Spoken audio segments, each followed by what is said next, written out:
So what was that like, man? You grew up in the projects? Yeah. I grew up in Marlboro Projects, which is between Coney Island and Bensonhurst. Hmm. And I grew up, of course, with a poor family. We used to get subsidized housing from the government. That's what the projects is. Also grew up with very narcissistic, abusive stepfather who used to beat up my mom and me as well, and systematically break us down with verbal abuse.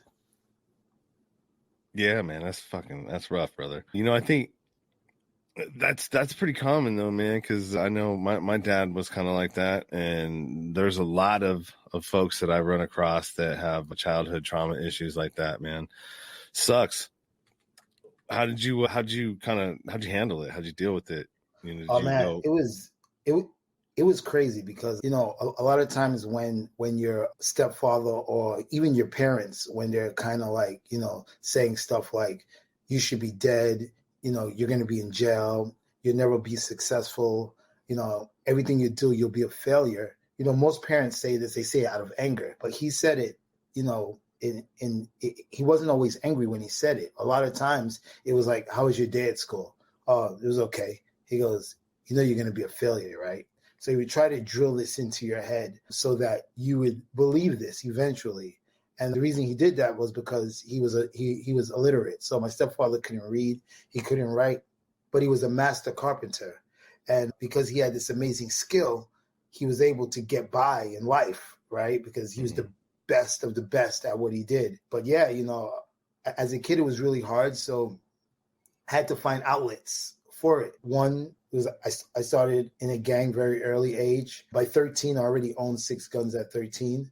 And the other half was sports. So I had gang life and then I had sports. And what the gang life did, the gang life gave me a sense of, what family might be, right? When I was doing the gang stuff, that was my family. Those were the people who always said to me, oh, don't worry, we got your back. We got your back, And the sports is what numbed me to what was going on at home, right? So, you get up early in the morning, you go to school, you practice, you go through the whole school day. Then after school, you practice again. By that time, you're completely exhausted and you go home and you're kind of numb to what's going on. So I needed both those things in my life.